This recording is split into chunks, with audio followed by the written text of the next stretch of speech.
நாங்கள் இன்றைக்கு தரம் 7 கணிதத்தில 26வது பாடலான தரவுகளை வகை குறித்தலும் விளக்கம் கூறுதலும் பற்றி படிக்க இருக்கிறேன். அந்த வகையில தரவுகளை வகை குறித்தல் அப்படி என்றால் நம்ம தரம் 6ல ஏற்கனவே படிச்சிருக்கிறோம். தரம் 6ல தரவுகளை சேகரித்தல் மற்றும் தரவுகளை வகை குறித்தல் பற்றி படிச்சிருக்கிறோம். தரவுகளை சேகரிக்கவும் தெரியும், தரவுகளை வகை குறிக்கவும் தெரியும். தரவுகளை சேகரித்தல்ல முதலாவதாக தரவுகள் அப்படி என்றால் என்னென்று நாங்கள் தெரிஞ்சு கொள்ள வேணும். எண் ரீதியாக காட்டக்கூடிய தகவல்களைத்தான் தரவுகள் என்கிறோம். ஏதாவது ஒரு தகவலை நாங்கள் வகுப்பறையிலேயோ அல்லது வெளியிலேயோ பெரும்பாலும் பாடசாலையில நாங்கள் அந்த தரவுகளை சேகரிக்கக்கூடிய மாதிரி இருக்கும். பாடசாலை, மருத்துவமனை ஆகிய இடங்கள்ல இந்த தரவுகளை சேகரிப்பதற்காக நாங்கள் 2 முறைகளை பயன்படுத்தின. நாங்கள் தரம் 6ல ஒன்று வரவு குறிமுறை, இன்னும் ஒன்று படவரைவு முறை. வரவு குறிமுறையிலையும் வரவு குறிமுறையில தரவுகளை சேகரித்தோம். படவரைவு முறையில தரவுகளை வகை குறித்து காட்டியிருந்தோம். வரவு குறி அப்படி என்றா என்ன? அதாவது ஒரு உதாரணமாக ஒரு கிழமையில ஒரு பாடசாலையில ஒரு வகுப்பறையில ஒரு கிழமையில வருகை தந்த மாணவர்களை பற்றின தரவுகளை சேகரிக்கும் பொழுது, அதாவது ஒரு பாடசாலையில தரம் 7 வகுப்பறையில ஒரு கிழமையில திங்கள், செவ்வாய், புதன், வியாழன், வெள்ளி ஆகிய தினங்கள்ல பாடசாலைக்கு வருகை தந்த மாணவர்களை பற்றின தரவுகளை சேகரிக்கும் பொழுது, ஒரு மாணவர் வந்திருந்தார் என்றால் அவருக்கு பதிலாக நாங்கள் என்ன செய்வோம்? வரவு குறிந்தா இப்படி ஒரு சாய்வான கோட்டை பயன்படுத்தி அவரை பற்றின தரவை குறிச்சு காட்டுவோம். இப்ப உதாரணமாக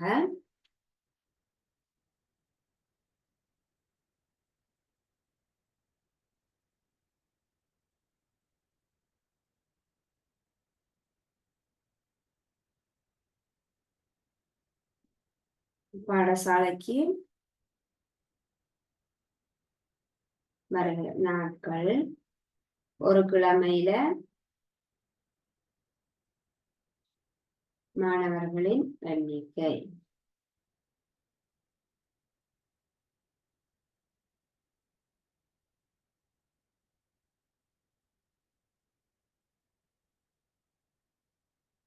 நாங்கள் ஒரு தரவொன்று எடுக்க போறோம்.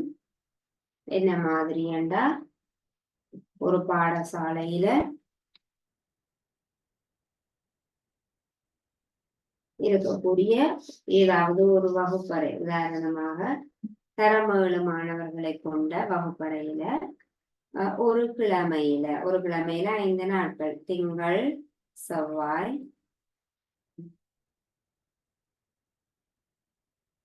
புதன்,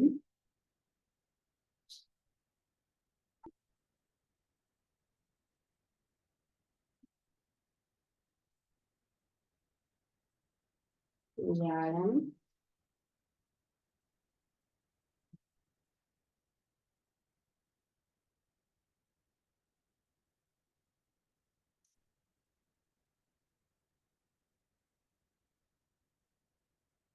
திங்கள், செவ்வாய், புதன், வியாழன், வெள்ளி 5 நாட்களும் வருகை தந்த மாணவர்களின் எண்ணிக்கை பற்றின தரவுகளை சேகரிக்க போறோம்.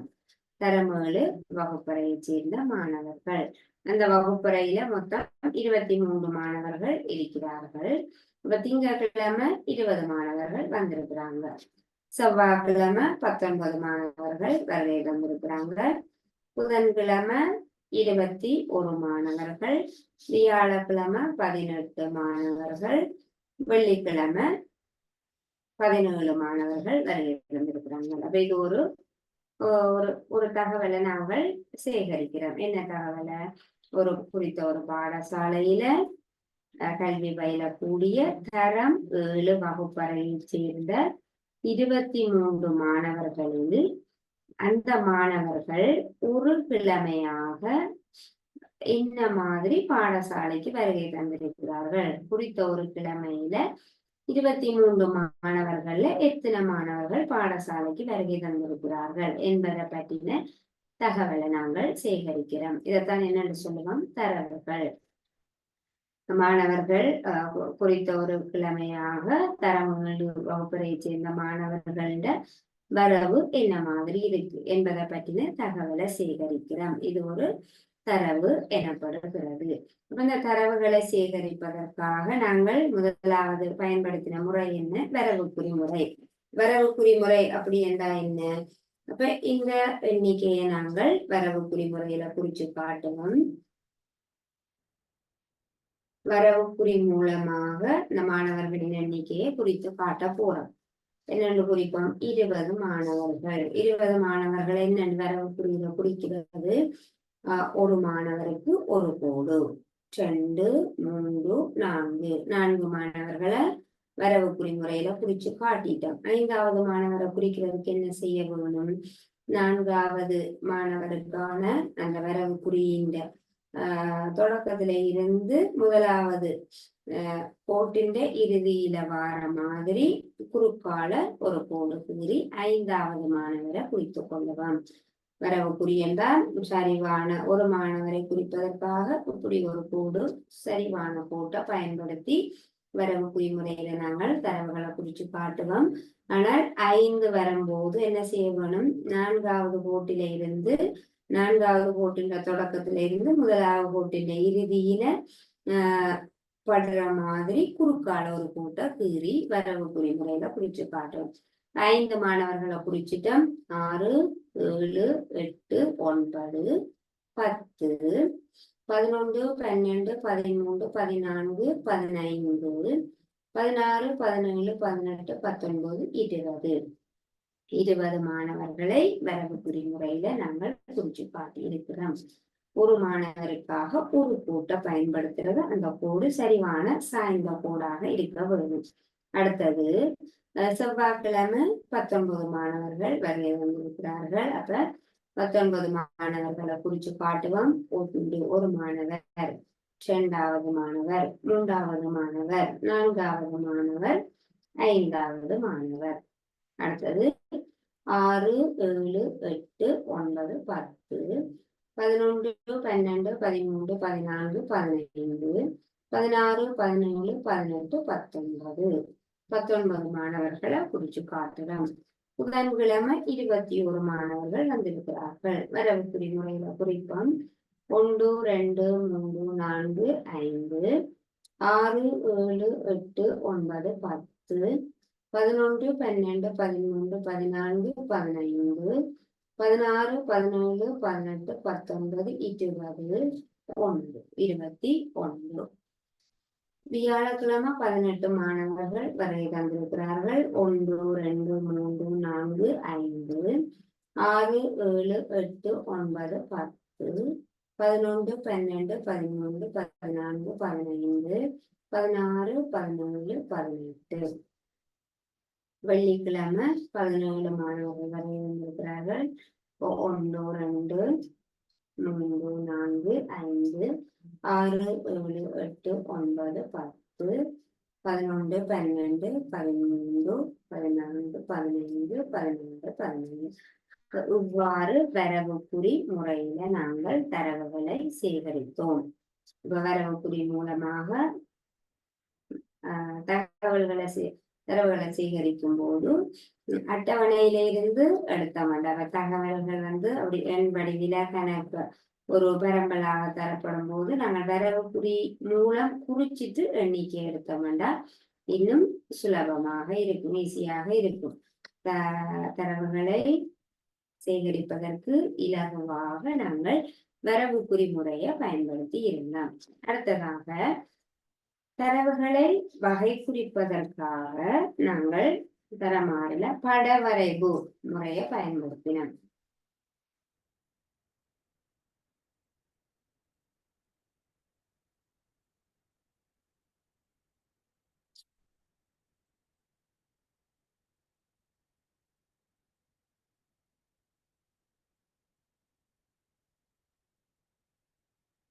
முதலாவதாக தரவுகளை வகை குறித்தல் மற்றும் படிச்சுட்டு அடுத்ததாக தரவுகளுக்கு விளக்கம் கூறுகளை பற்றி படிப்போம். தரவுகளை வகை குறிப்பதற்காக நாங்கள் தரமாறல என்ன முறையை பயன்படுத்தின? நாங்கள் பட வரைவு முறையை. பட வரைவு மூலம் தரவுகளை வகை குறிச்ச நாங்கள் என்ன மாதிரி, அதாவது ஒரு மாணவருக்காக ஒரு தரவை குறிப்பதற்காக தரவுகளை வகை குறிச்சு கொண்டு வரும்போது ஒரு நபரை ஒரு ஆளை குறிப்பதற்காக ஒரு உருவின் மூலம் அல்லது ஒரு குறியீட்டின் மூலம் குறித்து காட்டுற முறைக்குத்தான் என்ன பெயர்? பட வரைவு. உதாரணமாக ஒரு தகவலை ஒன்று எடுத்துக்கொள்ளுவோம். ஒரு பாடசாலையில அதே மாதிரி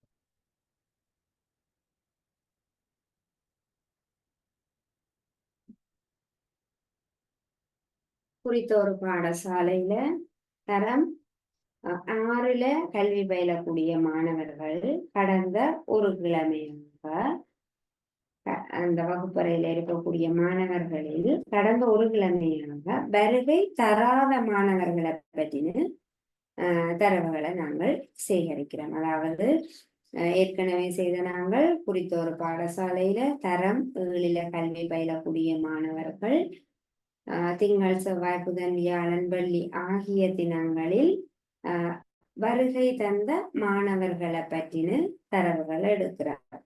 அதாவது திங்கட்கிழமை எத்தனை மாணவர்கள் வருகை தந்திருந்தார்கள், செவ்வாய்க்கிழமை எத்தனை மாணவர்கள் வருகை தந்திருந்தார்கள், அப்படி என்ற தரவை எடுத்து ஏற்கனவே கேள்வி செய்த நாங்கள் இப்ப நாங்கள் திங்கட்கிழமை வருகை தராத மாணவர்களை பற்றின தரவுகள் எடுக்கிறோம்.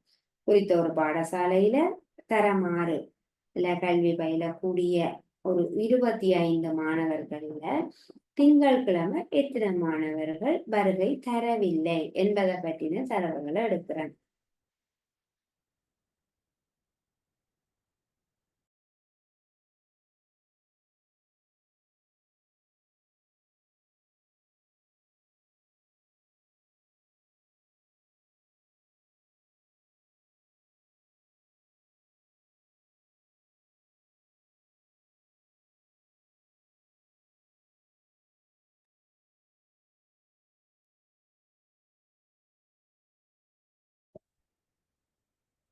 திங்கட்கிழமை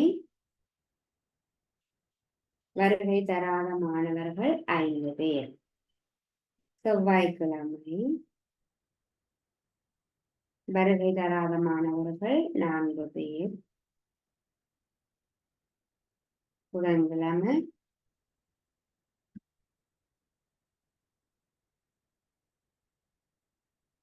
வியாழக்கிழமை வெள்ளி. ஒரு கிழமையில இருக்கக்கூடிய 5 நாட்கள்ல ஒவ்வொரு நாளும் வருகை தராத மாணவர்களின் எண்ணிக்கையை பற்றின தரவுகளை நாங்கள் சேகரிக்கிறோம்.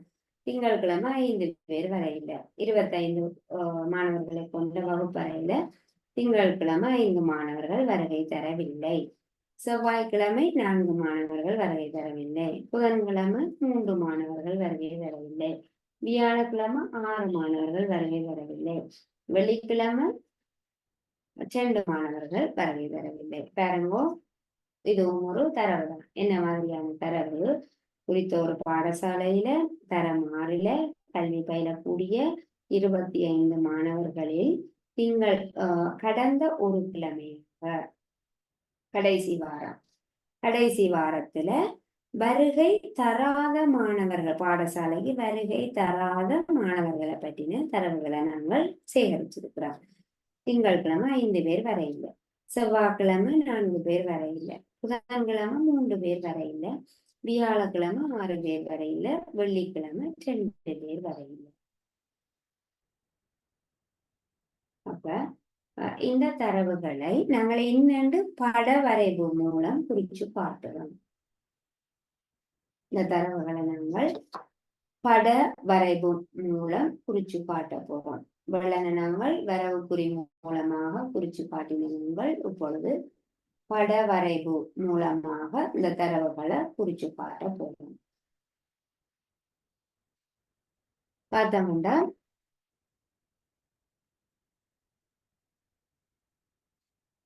திங்கட்கிழமை 5 பேர் வரையில. அப்ப பட வரைவண்டா என்ன? ஏதாவது ஒரு உருவின் மூலம் இந்த மாணவர்களோட எண்ணிக்கையை குறிச்சு காட்டுறது. 5 பேர் வரையிலண்டா ஒரு ஆளுக்கு பதிலா ஏதாவது ஒரு உருவ வரைந்து காட்டுறது. அல்லது ஒரு குறியீட்டின் மூலமாக நாங்கள் குறிச்சு காட்டுறது. ஒரு நபருக்கு, ஒரு மாணவருக்கு பதிலாக ஒரு குறியீட்டை பயன்படுத்துவது, அல்லது ஒரு படத்தை குறி காட்டுறது, அல்லது ஒரு உருவண்டான படம், ஒரு உருவை வரைந்து காட்டி உருவின் மூலமாக தரவுகளை வகை குறிச்சு காட்டுறது. ஒரு ஆளுக்கு ஒரு உரு. அப்ப 5 பேர் வரையிலன்னா நாங்கள் என்ன செய்வோம்? 5 உருவ கீறி காட்ட வேணும். அதுதான் பட வரைவு. அப்ப நாங்கள் மாணவர்கள எண்ணிக்கை, மாணவர்களுக்கு பதிலாக நாங்கள் இந்த குறியீட்டை பயன்படுத்துவோம். ஒரு ஆள், 2 பேர், 3 பேர், 4 பேர், 5 பேர். அடுத்ததாக செவ்வாய்க்கிழமை 4 பேர் வரையில ஒரு ஆள், 2வது ஆள், 3வது ஆள், 4வது ஆள், 4 பேர் வரையில. புதன்கிழமை 3 பேர் வரையில ஒரு மாணவர், 2வது மாணவர், 3வது மாணவர். வியாழக்கிழமை 6 பேர் வரையில ஒரு மாணவர், 2வது மாணவர், 3வது மாணவர், 4வது மாணவர், 5வது மாணவர், 6வது மாணவர். வெள்ளிக்கிழமை 2 பேர் வரையில ஒரு மாணவர், 2 மாணவர். இவ்வாறு ஒரு நபரை குறிப்பதற்காக நாங்கள் இங்க ஒரு குறியீட்டை பயன்படுத்தி இருக்கிறோம். ஆனால் படவரைவு முறையில நாங்கள் செய்து முடிச்ச பிறகு கீழே எழுத வேணும், நாங்கள் வரைந்திருக்கக்கூடிய உருவானது இந்த குறியீடு எத்தனை பேரை குறிக்கிறது கண்டிப்பாக எழுத வேணும். இந்த குறியீடானது ஒரு மாணவனை குறிக்கிறது.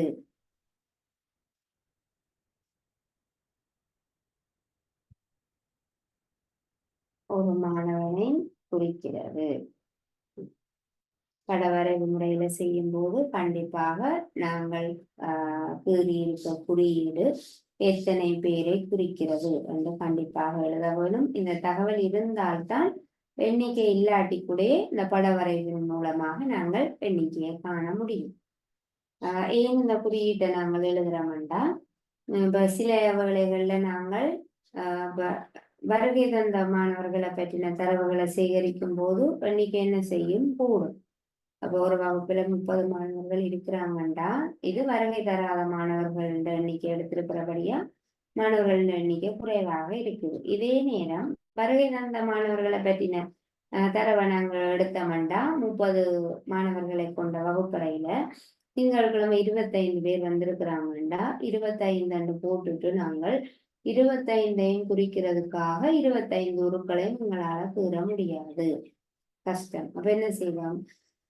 ஒரு உருவின் மூலமாக நாங்கள் 5 பேரை குறிச்சு காட்டியிருப்போம். 5 பேர் வந்தா 25 பேருக்கு 5 உருக்களை கூறினா காணும். ஆகவே இந்த தகவலை நாங்கள் கண்டிப்பாக எழுத வேண்டும். நாங்கள் கூறியிருக்க உருவானது எத்தனை பேரை குறிக்கிறது. இவ்வாறு பட வரைவின் மூலமாகவும் நாங்கள் தரவுகளை வகை குறிச்சிருந்தோம். இப்ப எண்ணிக்கை தராத நேரங்கள்ல எண்ணிக்கை தரப்படவில்லை என்றாலும் இந்த பட வரைவையும் இந்த தகவலையும் வச்சுக்கொண்டு நாங்கள் எண்ணிக்கை எழுத முடியும். பாருங்கோ, பட வரைவு காட்டப்பட்டிருக்குது, நாட்கள் தெரியும், எண்ணிக்கை காண வேணுமெண்டா இந்த படத்தினால் இந்த உருவினால் எத்தனை பேரை குறிக்கிறோம் என்று கீழே எழுதி இருக்கிறோம். ஒரு உருவானது ஒரு மாணவனை குறிக்கிறது.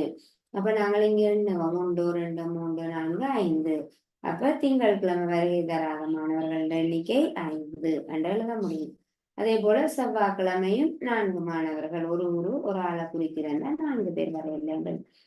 இவ்வாறு படவரைவு மற்றும் வரவுக்குறி மூலமாக நாங்கள் தரவுகளை தரம் 6 வகை குறித்து காட்டியிருந்தோம்.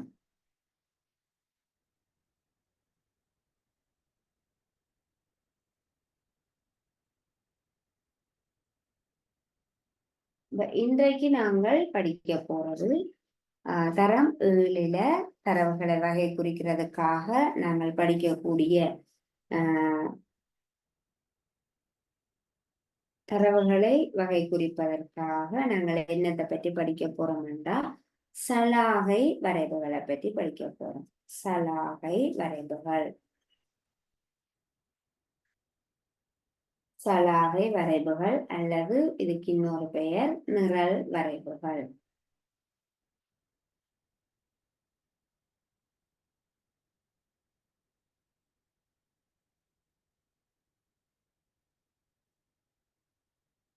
தரம் 7 தரவுகளை வகை குறிப்பதற்காக நாங்கள் பயன்படுத்தக்கூடிய அந்த வரைவுக்கு என்ன பெயர்? சலாகை வரைவுகள் அல்லது நிரல் வரைவுகள். சலாகை வரைவு அப்படி என்றா என்ன? அதாவது தரம் 6 வரவுக்குறி மூலமாக தரவுகளை சேகரித்தோம்.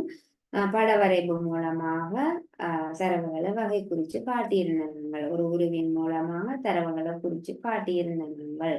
இப்பொழுது உருக்களுக்கு பதிலாக ஒரே அகலம் கொண்ட சலாகைகளை பயன்படுத்துகிறோம். சலாகைகள் என்றால் இப்படி ஒரே அகலம், நாங்கள் கூறக்கூடிய எல்லா சலாகைகளும் ஒரே அகலம் கொண்டவையாக இவ்வாறான சலாகைகளை பயன்படுத்தி தகவல்களை காட்ட போறோம். ஆகவே இதுக்கு பெயர் என்ன? இந்த வரைவுக்கு பெயர் சலாகை வரைவு எனப்படுகிறது. உருக்களுக்கு பதிலாக ஒரு வரைவின் எல்லா இடத்திலையும் ஒரே அகலம் கொண்ட சலாகைகளை பயன்படுத்தி வரையக்கூடிய வரைவுக்கு பெயர் தான் சலாகை வரைவு அல்லது நிரல் வரைவு எனப்படுகிறது. நாங்கள் உதாரணமாக ஒரு கேள்வி செய்வோம்.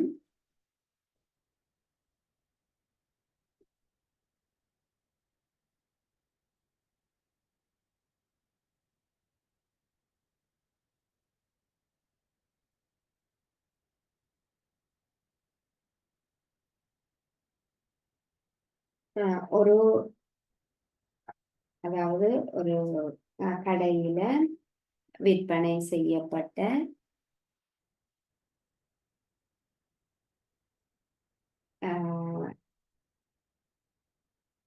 தோடம்பழங்களின் எண்ணிக்கையை பற்றின தரவுகளை நாங்கள் சேகரிக்க போறோம். ஒரு கடையில விற்பனை செய்யப்பட்ட தோடம்பழங்களின் எண்ணிக்கையை பற்றின தரவுகளை சேகரிக்க போறோம்.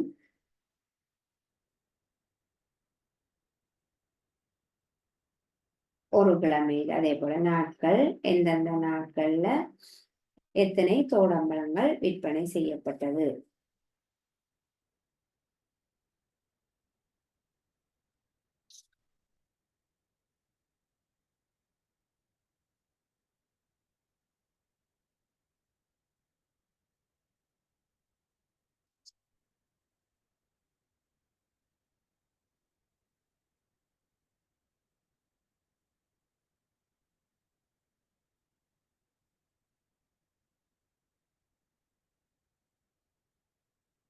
தோடம்பழங்களின் எண்ணிக்கை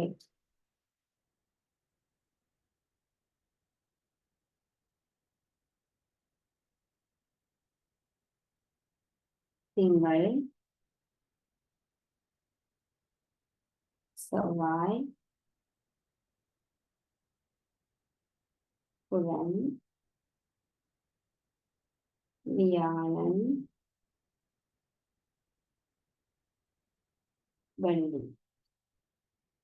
சனி ஞாயிறு 2 நாட்களையும் நாங்கள் சேர்த்து கொள்ளலாம். எங்களது இந்த போர்ட்ல கணக்க வரைகிறதுக்கு கஷ்டமாக இருக்கும். ஆகவே நாங்கள் 5 நாட்கள்ல, ஒரு கிழமையில திங்கள் தொடக்கம் வெள்ளி வரையான 5 நாட்கள்ல ஒரு பழக்கடையில விற்பனை செய்யப்பட்ட தோடம்பழங்களின் எண்ணிக்கையை பற்றின தரவுகள் தரப்படும் போது அந்த தரவுகளை சலாகை வரைவில் எவ்வாறு குறித்து காட்டுவது என்பது தொடர்பாக நாங்கள் பார்ப்போம்.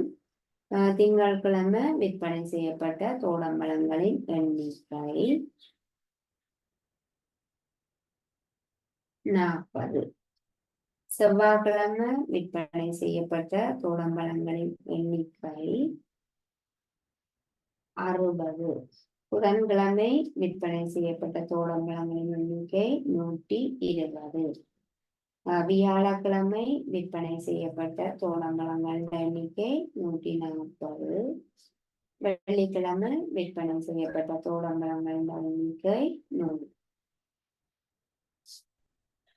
பாருங்க, ஒரு கடையில திங்கள் தொடக்கம் வெள்ளி வரையான 5 நாட்கள்ல விற்பனை செய்யப்பட்ட தோடம்பழங்களின் எண்ணிக்கை பற்றின தரவுகள் தரப்பட்டிருக்கிறது. இந்த தரவுகளை நாங்கள் சலாகை வரைவின் மூலமாக குறிச்சு காட்ட போறோம்.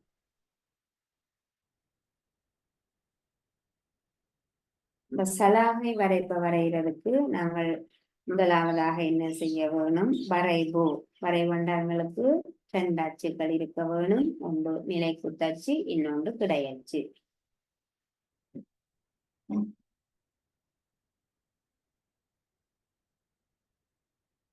ரெண்டு அச்சுக்களை கூறுதான் நிலை குத்தாக ஒரு அச்சு, கிடையாக இன்னொரு அச்சு. இந்த நிலை குத்தாச்சில நாங்கள் நாட்களை எடுத்துக்கொள்ளலாம். நாட்கள்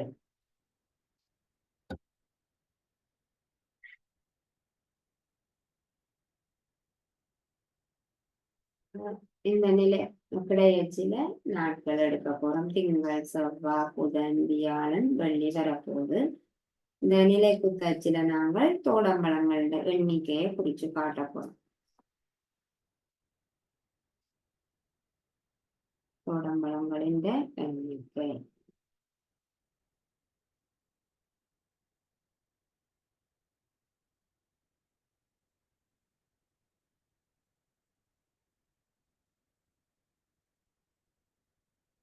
பழங்களோட எண்ணிக்கையை காட்டணும்.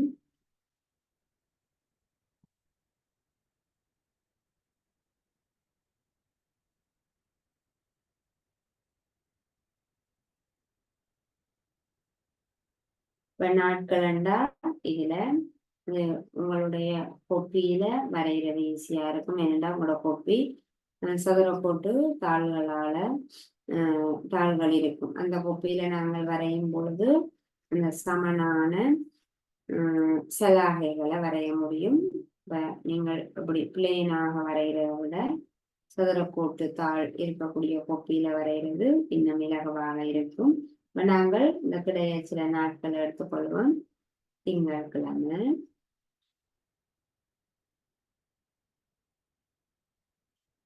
செவ்வாய்க்கிழமை, புதன்கிழமை, வியாழன், வெள்ளி.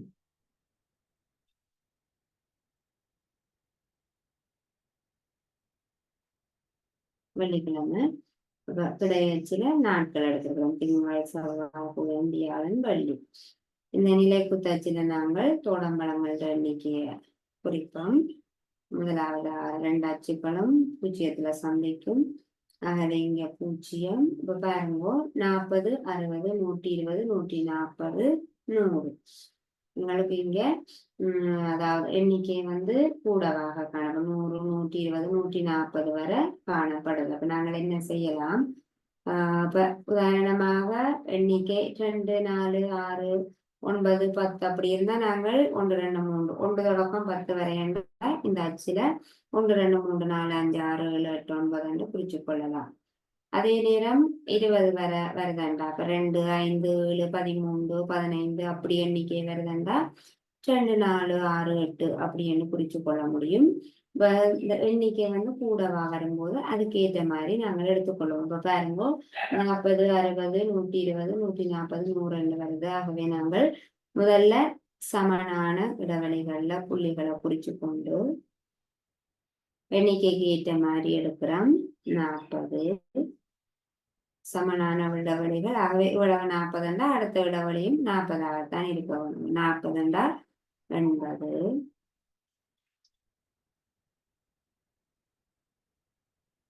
நாங்கள் 20 எடுப்போம். 20 இவ்வளவும் 20 40 60 80 100 120 140. நம்மளுடைய எண்ணிக்கைக்கு ஏற்ற மாதிரி நாங்கள் அந்த நிலைக்குத்து அச்சில சமனான இடைவெளிகள்ல புள்ளிகளை குறிப்பிட்டு எண்ணிக்கைக்கு ஏற்ற மாதிரி எண்களை குறிச்சிருக்கிறோம். எல்லாம் இது வரும் 40 60 120 140 எல்லாம் இதுல வார மாதிரி இலகுவாக 20 40 20 20 எடுத்திருக்கிறோம். இப்ப நீங்கள் 10 10 20 30 40 எடுத்தீங்கன்னா கன தூரம் போக வேணும். ஆகவே என்ன மாதிரி எடுக்கிறது? 40ல தொடங்கி இருக்கு, 140ல முடிஞ்சிருக்கு. அப்ப 40 140 வார மாதிரி என்ன நாங்கள் 20 20ஆக எடுத்தோம்னா எண்ணிக்கையை குறிக்க ஈஸியாக இருக்கும்.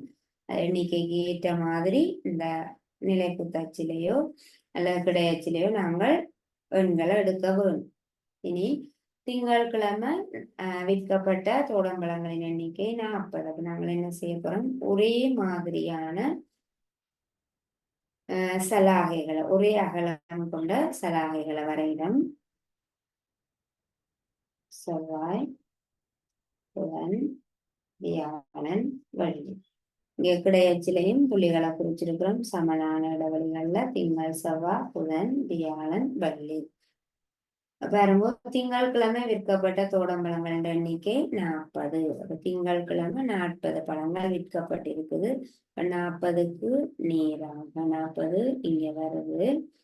இதற்கு 40க்கு நேராக ஒரே அகலத்துல சலாகைகளை வரைந்து சலாகையை வரைந்து நாங்கள் குறிச்சு காட்டுறோம்.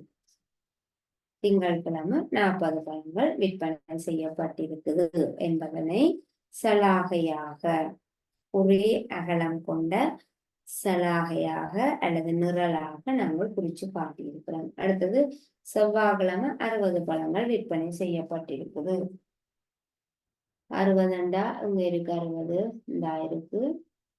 செவ்வாய்க்கிழமை இப்ப செவ்வாய் குறிக்கப்பட்ட புள்ளி இந்த இருக்குது. அப்ப இதே அகலத்துல இங்கேயும் பார மாதிரி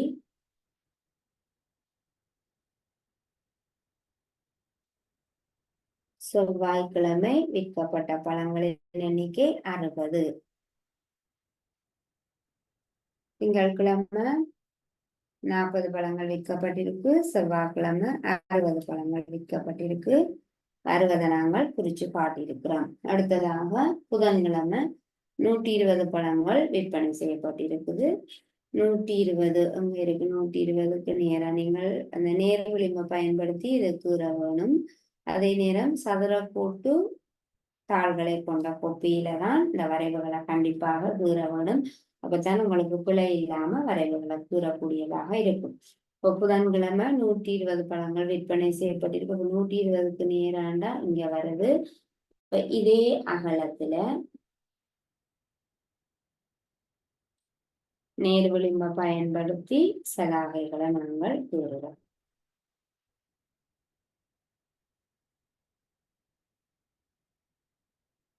புதன்கிழமை விற்கப்பட்ட பழங்களோட எண்ணிக்கை 120. அடுத்ததாக வியாழக்கிழமை விற்கப்பட்ட பழங்களோட எண்ணிக்கை 140. 140 இருக்கு. 140 இங்க வரும். இந்த அச்சில எண்ணிக்கைக்குரிய அச்சில நாங்கள் 140 பார்க்கிறோம். 140 இங்க வருது. இதே அகலத்துல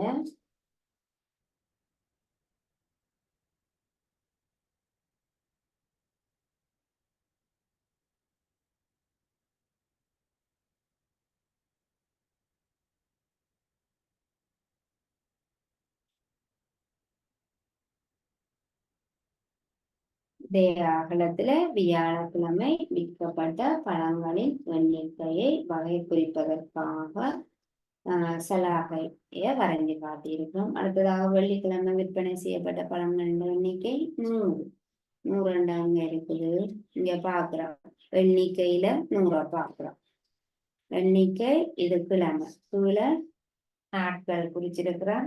கிடையச்சில நிலை குத்தச்சில பழங்கள் எண்ணிக்கையை குறிச்சிருக்கிறோம். இப்போ வெள்ளிக்கிழமை 100 பழங்கள் விற்பனை செய்யப்பட்ட வெள்ளிக்கிழமை இந்த இருக்குது. பழங்களோட எண்ணிக்கையில 100 இங்க இருக்குன்னு பாக்குறோம். 100 இங்க இருக்குது. இப்ப 100 நாங்கள் அப்படியே 100க்கு நேரா வெள்ளிக்கிழமைய பார்த்து கொண்டு வரோம். வெள்ளிக்கிழமை இந்த இருக்கு. வெள்ளிக்கிழமையில 100 குறிக்க வேணும். வெள்ளிக்கிழமைக்கு நேராக 100 இங்க வருமென்று பாக்குறோம். பார்த்துட்டு வெள்ளிக்கிழமையிலையும் இதே அகலத்தை கொண்ட சலாகை வரைவோம்.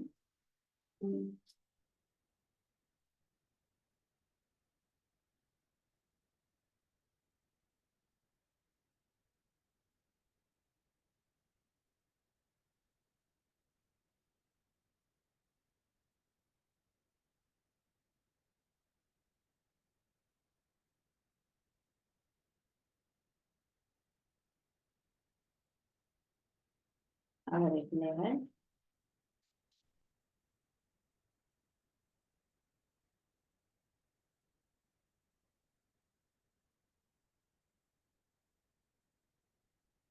திங்கள் செவ்வாய் புதன் வியாழன் வெள்ளி. இவ்வாறு பாருங்க, இது ஒரு தரவுகள் தந்திருக்குது. எங்களுக்கு தரப்பட்ட தரவுகளை நாங்கள் வகை குறிப்பதற்காக என்ன வரைவை பயன்படுத்தி இருக்கிறோம்? சலாகை வரைவு அல்லது நிரல் வரைவை பயன்படுத்தி இருக்கிறோம். இந்த தரவுகளை நாங்கள் வரைவில குறிச்சு காட்டியிருக்கிறோம். இது ஒரு வரைவு. வரைவண்டா நாங்கள் கண்டிப்பாக 2 அச்சுக்கள் இருக்கிற மாதிரி தான் வரைவை கூறுவோம். கிடையாக ஒரு அச்சு இருக்கும், நிலைக்குத்தாக ஒரு அச்சு இருக்கும். கிடையாக 2 தகவல்கள் இருக்குது. நாட்கள் உண்டு, தோடம்பழங்கள் எண்ணிக்கை உண்டு. நாட்கள் திங்கள் செவ்வாய் புதன் வியாழன் வெள்ளி ஆகிய நாட்களில் விற்பனை செய்யப்பட்ட தோடம்பழங்களின் எண்ணிக்கை தரப்பட்டு இருக்குது.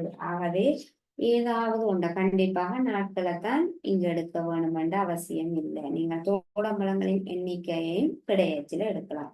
ஏதாவது நாட்களை கிடையச்சில எடுத்தோம்னா தோடம்பழங்களின் எண்ணிக்கையை மற்றாச்சில எடுப்போம். ஏதாவது ஒரு தகவலை நாங்கள் கிடையச்சில எடுத்திருக்கிறோம். இப்ப நாட்களை கீழே எடுத்திருக்கிறோம். தோடம்பழங்களோட எண்ணிக்கையை நிலைக்குத்தச்சில எடுத்திருக்கிறோம். அப்ப நாட்கள் என்றால் சதுர கோட்டு தாள்ல வரையும் போது சமனான இடைவெளிகள்ல புள்ளிகளை குறிச்சு நாட்களை நாங்கள் குறிப்போம். திங்கள் செவ்வாய் புதன் வியாழன் வெள்ளி. இங்க நிலைக்குத்தச்சில இந்த எண்ணிக்கைக்கு ஏற்ற மாதிரி நாங்கள் எண்ணிக்கை எடுக்க வேணும். தோடம்பழங்கள் எண்ணிக்கை இங்க என்ன மாதிரி இருக்குது? 40 60 120 140 100. அப்ப நாங்கள் 10 20 30 40 எடுத்தோம்னா எங்களால கீறி முடிக்க முடியாது. அப்படியே வந்து கொண்டு இருக்கும். 10 20 30 40 50 60 70 எடுத்தோம்னா 80 90 140 மட்டும் குறிக்க இடம் காணாம போயிடும். ஆகவே எண்ணிக்கைக்கு ஏற்ற மாதிரி நாங்கள் இந்த நிலைக்குத்தச்சில புள்ளிகளை குறிக்கிறோம். புள்ளி சமனான இடைவெளிகள்ல இங்கேயும் புள்ளிகளை குறிச்சிட்டு அதுக்கு ஏற்ற மாதிரி எண்களை குறிக்கிறோம். எத்தனையா குறிச்சா எங்களால் அந்த வரைவை இலகுவாக கூற முடியும். 20 ஒரு அளவான இடத்தை பிடிக்கக்கூடியதாக இருக்க வேணும். எல்லா புள்ளிகளையும் குறிக்கக்கூடிய மாதிரி இருக்க வேணும். ஆகவே நாங்கள் எண்களை இப்படி எடுக்க வேணும் என்று யோசிச்சு செய்ய வேணும். அப்ப நாங்கள் 20 40 20 20ஆக எடுப்போம். சமனான இடைவெளிகள்ல இவ்வளவும் 20 20 20 20ஆக எடுத்திருக்கிறோம். 20 40 60 80 100 120 140.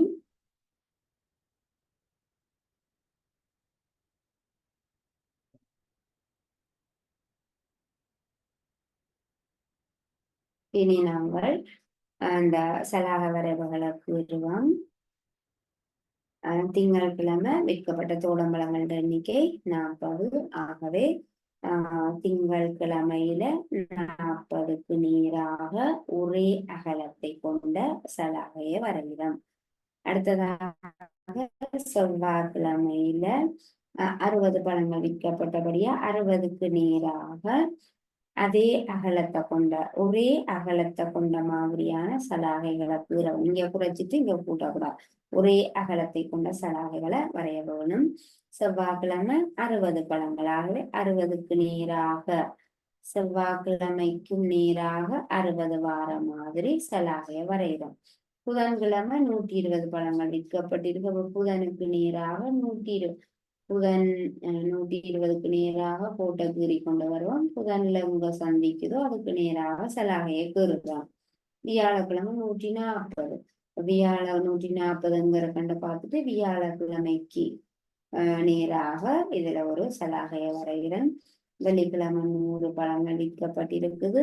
வெள்ளிக்கிழமை 100ங்கிற கண்ட பார்த்துட்டு இதற்கு இதே மாதிரியான சலாகையை வெள்ளிக்கிழமையிலையும் வரைந்து நாங்கள் சலாகை வரைஞ்சிருக்கிறோம். இவ்வாறு இந்த உருக்களுக்கு பதிலாக ஒரே அகலம் கொண்ட சலாகைகளை பயன்படுத்தக்கூடிய இந்த வரைவுக்கு பெயர் தான் சலாகை வரைவு. அப்ப நாங்கள் இங்க என்ன செய்யறோம்? சலாகைகளை பயன்படுத்தி தரவுகளை வகை குறிச்சு காட்டுறோம். இப்ப இந்த இந்த தரவு இல்லாமலே இந்த கேள்வியை வச்சுக்கொண்டு நாங்கள் வரைஞர்கள் கேள்வி இல்லை, இப்படி ஒரு வரைவு மட்டும் காட்டப்பட்டிருக்குது. இந்த கேள்வி இல்லாமலே இந்த வரைவை வச்சுக்கொண்டு நாங்கள் என்ன சொல்லலாம், இதை பற்றின தகவலை அறிந்து கொள்ளலாம். என்ன நடந்து என்னத்தை பற்றின தரவுகளை நாங்கள் சொல்லி இருக்கிறோம். ஒரு விற்பனை நிலையத்துல ஒரு பழக்கடையில திங்கள் செவ்வாய் புதன் வியாழன் வெள்ளி ஆகிய நாட்களில் விற்பனை செய்யப்பட்ட தோடம்பழங்களின் எண்ணிக்கை பற்றின தகவலானது இந்த சலாகை வரைவின் மூலமாக காட்டப்பட்டிருக்குது. இந்த வரைவை வச்சு கொண்டு வரைவை மட்டும் பயன்படுத்தி நாங்கள் விஷயத்தை எடுத்துக்கொள்ளலாம். அப்படி பாருங்க, திங்கட்கிழமை இது 40. இங்க என்ன காட்டியிருக்கு?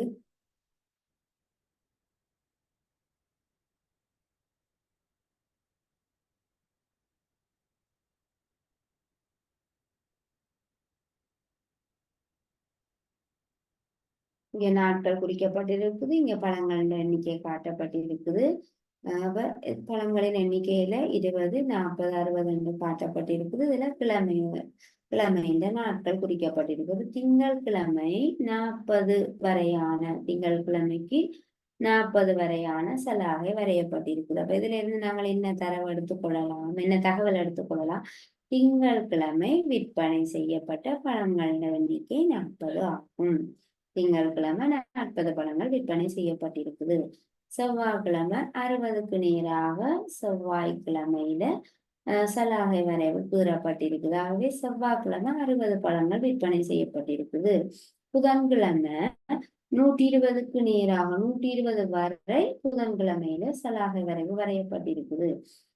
அப்போ புதன்கிழமை 120 பழங்கள் விற்பனை செய்யப்பட்டிருக்குது. வியாழக்கிழமையில 140க்கு நேர சலாகை வரை கூறப்பட்டிருக்குது. ஆகவே வியாழக்கிழமை 140 பழங்கள் விற்பனை செய்யப்பட்டிருக்குது. வெள்ளிக்கிழமை 100 பழங்கள் விற்பனை செய்யப்பட்டிருக்கு. அப்ப கேள்வி தராவிட்டாலும் நாங்கள் என்ன செய்யறோம்? இப்படி ஒரு சலாகை வரைவை பயன்படுத்தி அட்டவணையில சலாகை வரைவை மட்டும் பயன்படுத்தி நாங்கள் தகவல்களை எடுத்துக்கொள்ள முடியும், தகவல்களை அறிந்து கொள்ள முடியும். என்னென்ன நாட்களில் எத்தனை பழங்கள் விற்பனை செய்யப்பட்டிருக்குது. இப்படி இந்த வரைவில காட்டுறது எங்களுக்கு இன்னும் அட்டவணையை விட இலகுவாக இருக்கும். வரைவில நாங்கள் ஏன் இப்படி குறிச்சு காட்டுறோம், தரவுகளை வகை குறிச்சு காட்டுறோம். அட்டவணையை விட சொற்கள்ல விவரிக்கிறத விட இப்படி வரைவில காட்டுறது இன்னும் இலகுவாக இருக்கும். ஆகவே பிள்ளைகள், நாங்கள் இன்றைக்கு தரம் 7 கணிதத்தில தரவுகளை வகை குறித்தல் என்னும் பாடத்துல சலாகை வரைவுகள் அல்லது நிரல் வரைவுகளை எவ்வாறு வரைகிறது என்பது தொடர்பாக படிச்சிருக்கிறோம். மீண்டும் நாங்கள் அடுத்த வகுப்புல இதே பாடத்தினுடைய தொடர்ச்சியை படிக்க இருக்கிறோம். இதோட இந்த வகுப்பை நிறைவு செய்து கொள்ளலாம். தேங்க்யூ பிள்ளைகள்.